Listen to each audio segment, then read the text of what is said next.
Hey my dear subscribers, welcome back. I'm your host Nova and you're watching Nova Briefcase. So check this out. Back in old New Zealand, before the 1800s, there was this really cute little bird about the size of your palm. These little guy's ancestors had been around since the dinosaur days, just vibing on islands. No predators, endless bugs to munch on. Life was a permanent vacation. Over time, they were like, since we've become the top dogs of this place, why even bother flying? You know what? Screw flying. Why waste energy flapping around when you could just be like ostriches? So, they decided to reverse evolution and develop wings that don't even fly. This tiny bird was living its best life on Stephens Island, just chilling in peace until 1894 hit. That's when things changed. A lighthouse was built there, and a guy named David Lyle was put in charge of managing it. He moved in with his family and brought their cat along too. Now pay attention to this cat, Tibbles, who, like any sweet, adorable, curious cat, couldn't resist exploring every corner of the island, and naturally, she spotted the bird. Oh my god, a bird! A cute little bird! Why don't we catch it and maybe,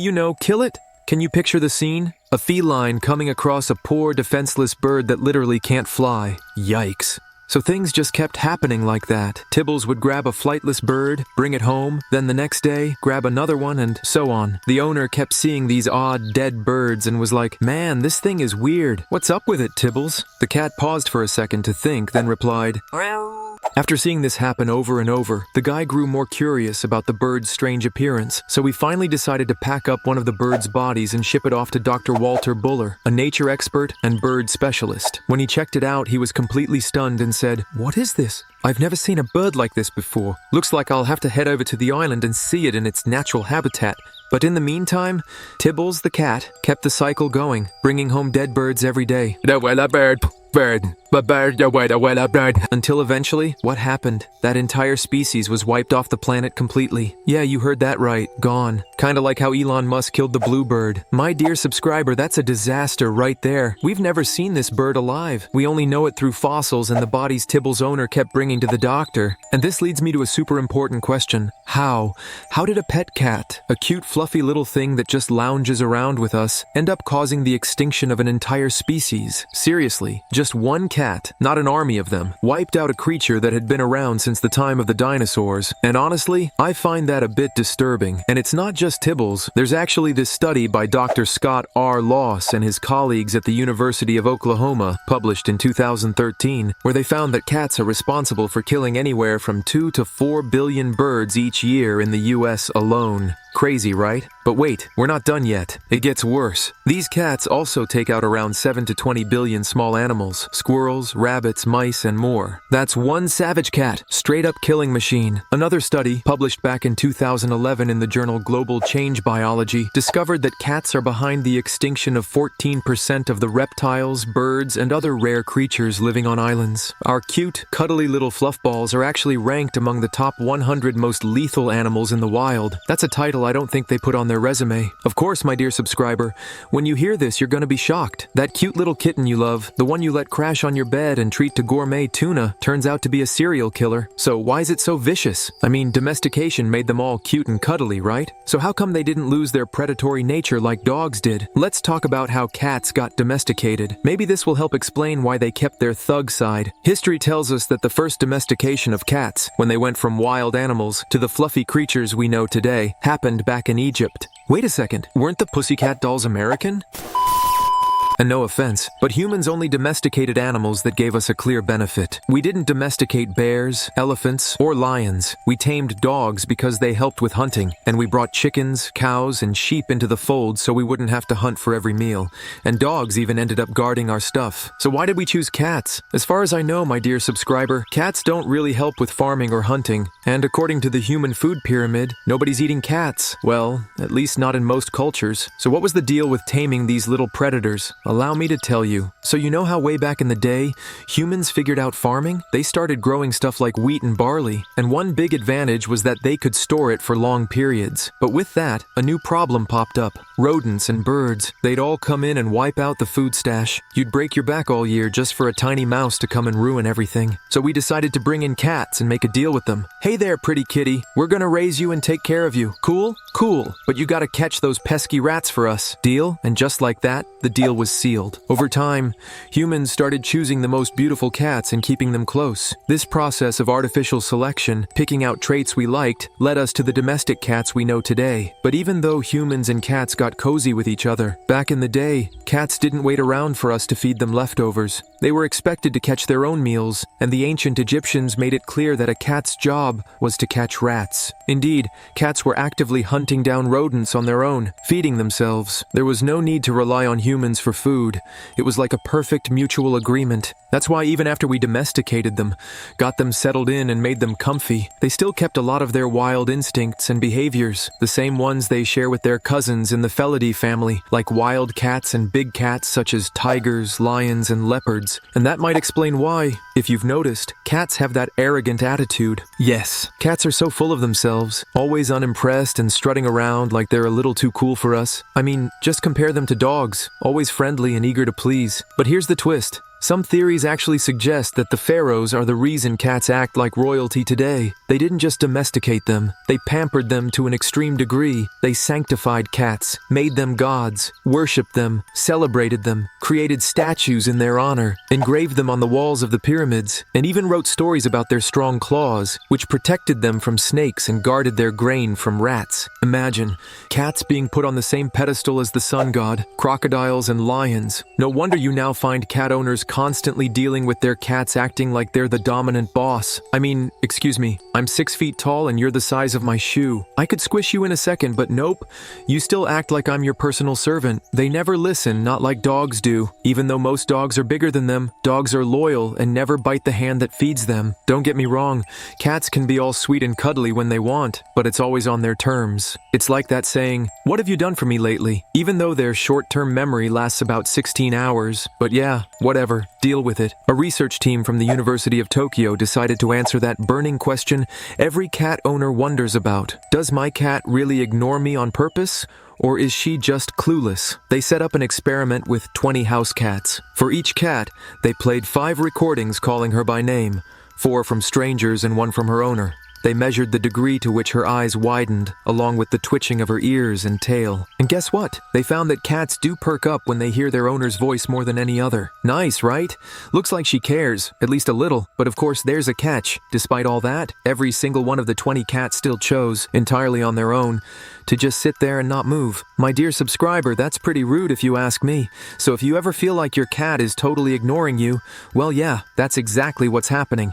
They're basically ghosting you on purpose. Looks like you're stuck in a toxic one-sided relationship. Whether it's a big cat or a little cat, it's like having a mini lion in your home. They don't like anyone invading their personal space or sharing their food. In their eyes, being domesticated is nothing short of an injustice. You might say, where's the unfairness in that? Rent-free and rat buffets all day long, that's a hot deal. But for the cat, it's like, I'm a carnivore with all these killer instincts. How dare you? I come from a family tree of jungle kings. I'm a lion with claws and fangs, and here I am, stuck living like this and being called Kiki? Me? Kiki? To this extent, this little diva gets defensive and super insecure. Man, just look at a cat's body and senses. You can tell it was built to survive in the wild. It's got every trait a successful hunter needs. For example, when a cat goes on a chase, it can hit about 31 miles per hour. Yeah, even faster than Usain Bolt. Plus, its body is insanely flexible. Most of its skeleton is connected by muscles rather than stiff joints, so it can easily squeeze through tight spaces. And listen to this. Its ears work like built-in radar. Each ear can swivel independently up to 180 degrees, zeroing in on any sound that comes its way. Not to mention, its sense of smell is top-notch, and its night vision is off the charts. Ever notice how a cat's eyes seem to glow in the dark? That's thanks to a special layer on their retina called the tapetum lucidum, which bounces back even the tiniest bit of light so they can see in the dark. Oh, and those whiskers? Their roots end in hair follicles loaded with nerves, so they can literally sense the shape of anything they brush against and detect even the slightest changes in the air. This ability helps them predict where their prey might be, and even tell if a predator is nearby. And here's something cool. If you ever run your fingers over a cat's tongue, my dear subscriber, you'll feel that rough, sandpaper-like texture. Dr. Alexis Knoll from Georgia Tech found that their tongues are covered with tiny hook-like spines made of keratin, the same stuff in our nails. These spines help cats groom themselves, untangle their fur, and clean their bodies. They also make it easier for them to break down bones and tear apart their prey. I mean, let's be real. These little creatures were designed to eat meat, not to be fed dry kibble. You're straight up disrespecting them. Seriously, you're insulting them in front of cougars, jaguars, and cheetahs. Why do you gotta do them like that? Speaking of how wild cats are, they've got some incredible abilities. Ever seen one fall from a height and walk away? It's not luck, it's science. Cats have this ninja move called the riding reflex. In mid-air, they twist their spine like a corkscrew in a split second and land on their feet, absorbing the shock with their body. And if they drop from a really high place, they even spread out their belly fur like a parachute to slow their descent. Honestly, everything about cats screams, designed to be wild. They were built to be fierce and lethal. And yet here you are, dressing them up with a cute little bow, naming them Peachy, and making memes about them. Are you messing with me? Are you being funny? I just graduated with a bunch of lions and you're treating me like some sweet little doll. So when your cat gives you attitude or scratches you, just cut it some slack and be thankful it lets you live with it at home in the first place. Do you get it, Homo sapiens? You ape. Alright, my dear subscriber, let's tackle the million-dollar question. Why do we love these cute tiny dictators so much? I mean, they're now the top pet in the world, even more popular than dogs. We even label each other, cat person or not, like it's some kind of political camp. Some say it's even a deal breaker in marriages in America. Seriously, why do we keep falling for these little prima donnas? The truth is, scientists still haven't cracked the code on why we're so drawn to them. But let me give you my take. I think we love them exactly because of those wild traits.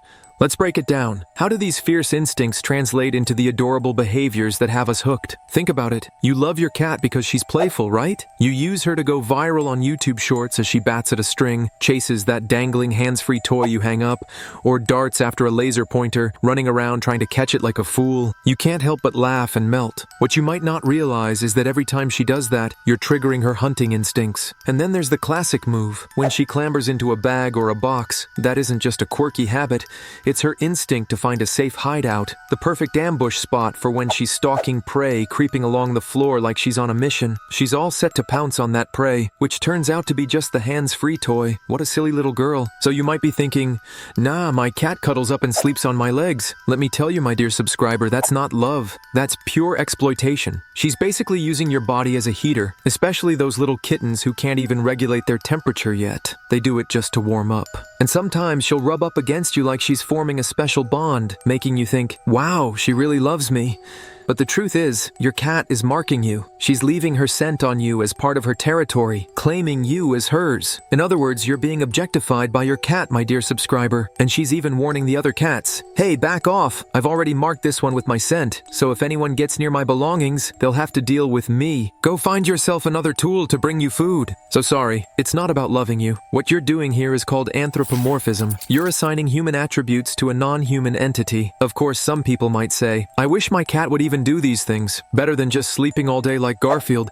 She doesn't move an inch. Well, let me tell you, that lazy vibe isn't unique to your pet. It's a trait she shares with her wild relatives, like lions and panthers, who spend most of their day napping. So if you don't mind, maybe start showing some respect to your cat from now on, instead of mocking her with those videos, like the one where the cat is standing there, doing some calculating, then suddenly tries to jump and falls over. It's kind of ridiculous. You don't want her to feel like you're putting her down. And hey, even geniuses cater to their cats. Take Isaac Newton, for example. The dude was working on some light experiments and needed the room to stay dark, but his cat kept trying to get in through the window or out the door, demanding VIP access. And that totally distracted him. Eventually, he gave up on the experiment, put everything aside, and, inspired by his cat's behavior, invented something just for her. To this day, we still use it, the cat flap. You know, that small door built into larger doors or windows that lets cats come and go on their own. The bottom line is, let's rethink the way we see our tiny, furry CEOs. They're not stuck-up creatures. They're just incredibly cautious and self-reliant. They care deeply about their safety, survival, food, and cleanliness because they don't completely rely on us for everything. In fact,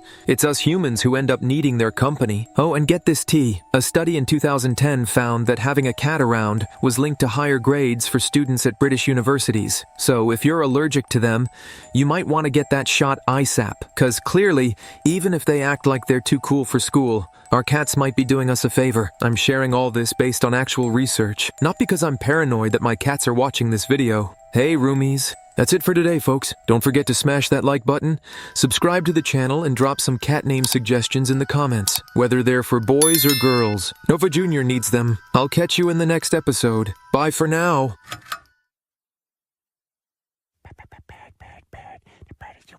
bad, bad, bad, bad. The bird's a word, bad, bad, bad, bad.